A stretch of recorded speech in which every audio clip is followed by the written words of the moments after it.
Praise the Lord. आप सबको जय मसीह की। खुदावंद यीशु को धन्यवाद करते हैं कि प्रभु ने आपको और मुझे ये सुंदर समय दिया कि हम फाइटिंग प्रेयर में इकट्ठे हो गए प्रभु यीशु मसीह की स्तुति आराधना करें तो सब आप आनंदित और मगन हो गए। तो हम आज के जो वचन पढ़ेंगे मत्ती 4:3, इस वचन को कोई पढ़ेगा। आज का टॉपिक है परीक्षाएं। तब परखने वाले ने पास आकर उससे कहा, यदि तू परमेश्वर का पुत्र है तो कह दे कि ये पत्थर रोटियां बन जाए। हालेलुया। अगर हम पहले में पढ़ेंगे तो उसमें लिखा, तब उस समय आत्मा यीशु को जंगल में ले गया ताकि एवरेज से उसकी परीक्षा हो गई। 40 दिन और 40 रात उसे निहार रहा और अंत में उसे भूख लगी। तभी परखने वाले ने उससे कहा, पास आकर कहा, यदि तू परमेश्वर का पुत्र है तो कह दे कि ये पत्थर रोटियां बन जाए। लेकिन वचन में लिखा है कि मनुष्य केवल रोटी से नहीं, हर एक परमेश्वर के वचन से जीवित रहेगा, क्योंकि परमेश्वर का सामर्थ्य वचन है। जब उसने उत्तर दिया कि लिखा है कि मनुष्य केवल रोटी से नहीं परंतु हर एक वचन से जो परमेश्वर के मुख से निकलता है जीवित रहेगा, तभी इसने पता क्या करा कि उसे इतने सारे जो संसार के जो राज्य हैं उनको दिखाया, ऊंची ऊंची हवेलियां दिखाई। ये सब कुछ उसे दिखाने के बावजूद कह रहा है कि मैं ये सब कुछ तुझे दूंगा। कब देगा? जैसे 6 में पढ़ेंगे तो उसमें लिखा है कि यदि तू परमेश्वर का पुत्र है तो अपने आप को नीचे गिरा दे, क्योंकि लिखा है कि तेरी विषय में अपने स्वर्गदूतों को आज्ञा दे और तुझे हाथों हाथ उठा ले। अरे वो तो खुद ही उसके आगे पीछे तो परमेश्वर की इतनी सामर्थ्य थी कि कोई भी स्वर्गदूत उसके आगे कुछ भी नहीं था। लेकिन परमेश्वर का धन्यवाद करते हैं कि उसे शैतान ने इतना कुछ दिखाया, फिर भी उसने पता है। 7 में देखेंगे तो उसमें लिखा है कि यीशु ने उससे कहा, ये भी लिखा है कि तू प्रभु परमेश्वर की परीक्षा ना कर। और फिर 8 में देखेंगे, फिर शैतान ने उसे एक ऊंचे पहाड़ पर ले गया और सारे जगत के राज्य और उसका विभाग दिखाकर उससे कहा, 9 में, यदि तू गिर कर मुझे प्रणाम करे तो ये सब वस्तुएं मैं तुझे दूंगा, ये सब कुछ मैं तुझे दूंगा। तभी यीशु ने उससे कहा, हे शैतान दूर हो जाए, क्योंकि लिखा है कि तू अपने परमेश्वर को ही प्रणाम कर, केवल उसी की उपासना कर। तभी शैतान उसके पास से चला गया और स्वर्गदूत आकर उसकी सेवा करने लगे। तो मेरे प्रिय भाई बहनों, आज हमें पता है घबराने की जरूरत नहीं है, क्योंकि शैतान कई तरह की परीक्षा लेके आता है हमारे परिवार वालों के द्वारा, हमारे अपने बच्चों के द्वारा, हमारे पड़ोसियों के द्वारा, हमारी कलीसियाओं के द्वारा। तो आप उनसे ना घबराएं और परमेश्वर के वचन में बने रहें। जिस तरह से यीशु मसीह ने हर बात का उसे जवाब दिया, आप भी जवाब दो। जिसे कहते हैं ना, शैतान का सामना करो तो शैतान तुम्हारे पास से भाग जाएगा। जैसे याकूब 7 में लिखा है कि परमेश्वर के आधीन हो जाओ, 4:7 में लिखा है, तो उसमें लिखा है कि परमेश्वर के आधीन हो जाओ और शैतान का सामना करो तो वो तुम्हारे पास से भाग निकलेगा। और जैसे 8 में लिख रहा है कि परमेश्वर के निकट आओ तो वह भी तुम्हारे निकट आएगा। और अपने हाथ शुद्ध करो और अपने हाथों को पवित्र करो। जब हमारा मन शुद्ध और हमारे हाथ पवित्र होंगे तो परमेश्वर दयालु और अनुग्रहकारी परमेश्वर है, वो हमारा स्वर्गीय पिता है और उस पर विश्वास करने वाले उसकी संतान है। परमेश्वर हमें प्रतिदिन चाहता है कि हमारे साथ अपनी महिमा बांटना चाहता है।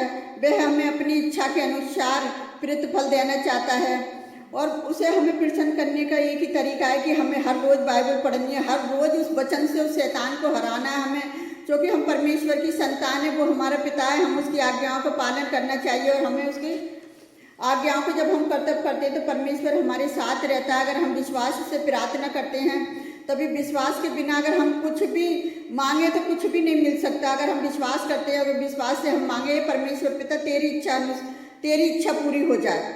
तो जब हम ऐसे करके प्रार्थना करते हैं तभी क्या होता है कि हमारे पास पाप आता है। जैसे हम फिर से पाप, परमेश्वर का वचन बताया कि फिर से पाप मत करना, कहीं ऐसा ना हो कि कोई विपत्ति तुझ पर आ पड़े।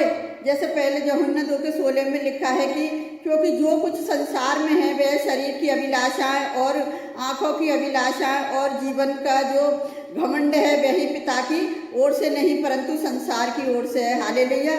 और संसार और इसकी अभिलाषाएं दोनों मिटती जाती हैं और परमेश्वर की इच्छा पर जो चलता है वही सर्वदा बना रहेगा। हालेलुया।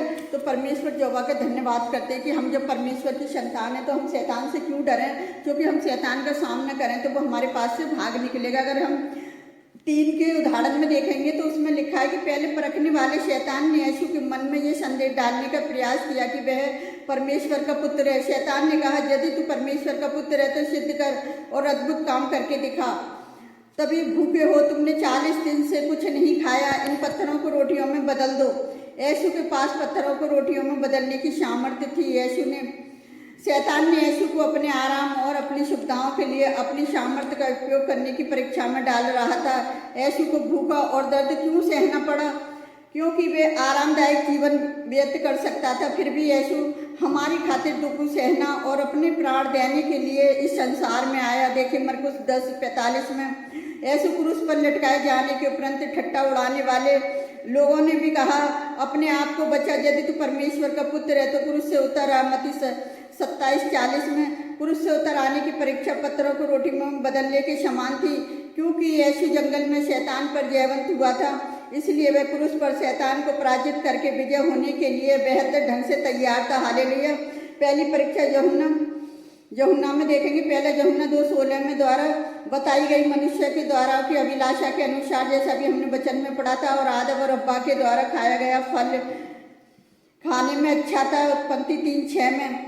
तो इस तरह से किस तरह से शैतान पाप को लेकर आता है, लोगों के जीवन में डालता है। तो परमेश्वर के बेटे को भी नहीं छोड़ा, तो हम तो पापी मनुष्य हैं, तो वो हमारे पास किसी न किसी तरह से कलेशों को लेकर आता है। तो हमें इन बातों से घबराना नहीं है। इन 40 दिनों में हमें लगातार प्रार्थना करनी है।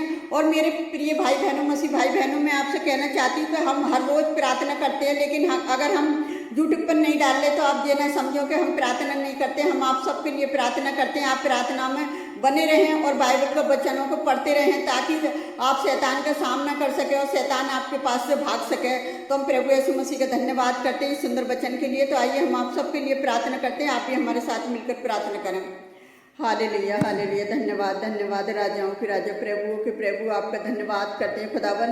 आपने वायदा कर दिया जहाँ 2 या 3 इकट्ठे होंगे मैं हाजिर हूँगा उनमें। तो पिता आप हमारे बीच आए, प्यारे पिता परमेश्वर। आपने हमसे वचन के द्वारा बातचीत करी कि तुम शैतान का सामना करो तो तुम्हारे सामने से भाग निकलेगा। तो पिता आज तेरे बेटे बेटियां जो पास रख के प्रार्थना कर रहे हैं मेरे खुदावन, आपने हर शैतान की परीक्षा से बचा संभाल कर रखना। जिस तरह से आपने जंगल में विजय प्राप्त करी पिता, उस तरह से तेरे बेटे बेटी विजय को प्राप्त करने वाले बने मेरे पिता परमेश्वर। जो विश्वास में कमजोर हैं प्यारे पिता परमेश्वर, उन्हें मजबूत करें खुदावन, कि वो भी शैतान का सामना कर सकें और आपके वचन के द्वारा प्यारे पिता परमेश्वर उसको हरा सके मेरे खुदावन। कि हमारा जो वचन पढ़ना व्यर्थ न जाए प्यारे पिता परमेश्वर। हर एक मसीह लोगों के जीवन में इस फाइटिंग पेयर में आप उनकी सहायता, उनकी मदद करें खुदावन, क्योंकि उन्हें आपकी मदद की जरूरत है मेरे प्यारे प्रभु परमेश्वर। पिता वो आपकी मदद के बिना कुछ नहीं कर सकते मेरे खुदावन। जो भी मन्नतें मांग रहे हैं आपके बेटे बेटी पिता, आपने उन्हें अपनी संतान होने का अधिकार दिया है, तो वो अपने पिता से मांगते हैं खुदावन। आज उनके जीवनों में आप कार्य करें प्यारे पिता परमेश्वर, कि तेरी सामर्थ उनके जीवनों में आ जाए मेरे खुदावन। जिस तरह से पवित्र आत्मा तेरा काम कर रही है प्यारे पिता परमेश्वर, कितने लोगों के जीवन में तेरा पवित्र आत्मा काम कर रही है मेरे खुदावन। और जो लोग सताव को सह रहे हैं प्यारे पिता परमेश्वर, जो तेरे दास दासी जेल में प्यारे पिता परमेश्वर, अपने दासों को उस जेल से छुड़ा पिता, उस शत्रु से छुड़ा प्यारे पिता परमेश्वर। जिस तरह से आपने पौलुस और सिलास की और पिता पतरस की सहायता मदद करी थी उस स्वर्गदूतों के द्वारा, और आपने उन्हें निकाला मेरे खुदावन। तो आप अपने बेटे बेटियों के साथ भी करें प्यारे पिता परमेश्वर। जो कलेश यहाँ पे सताव है प्यारे पिता परमेश्वर, हम हर एक राज्य के लिए प्रार्थना करते हैं खुदावन की बड़े सताव को सह रहे हैं लोग प्यारे पिता परमेश्वर। उन लोगों को बुद्धि समझ दे जो हाथापाई कर रहे हैं उन पे प्यारे पिता परमेश्वर। तेरे वचन को रोकना चाह रहे हैं मेरे खुदावन, क्योंकि तेरी सामर्थ्य का वचन कभी ना रुका ना रुकेगा प्यारे पिता परमेश्वर। कोई माई का लाल नहीं संसार में तो पिता आपके काम को रोक सके मेरे खुदावन। आप अपने बेटे बेटियों की सहायता मदद करें कि वो आप में बढ़ते जाए और आपके नाम को महिमा और आदर मिले मेरे पिता परमेश्वर। मेरे खुदावन जितने लोग हमारी वीडियो को देखते हैं, लाइक कमेंट सब्सक्राइबर करते हैं, आप उन्हें आशीष और सामर्थ्य देना प्यारे पिता परमेश्वर, कि वो भी आपके वचनों में बने रहें प्यारे पिता परमेश्वर। उनके घर की भी सारी परेशानियां दिक्कतें दूर हो यीशु नासरी के नाम से प्यारे पिता परमेश्वर। जितने लोग हमारी वीडियो से जुड़े हुए हैं प्यारे पिता परमेश्वर, एक एक को आशीष देना खुदावन। उनकी हर परेशानी से उन्हें आजाद करना इन उपास के दिनों में। अगर वो उपास के दिन में प्रार्थना कर आपसे कुछ मांगते हैं तो आप उनकी प्रार्थना को सुनना और कबूल करना मेरे खुदावन।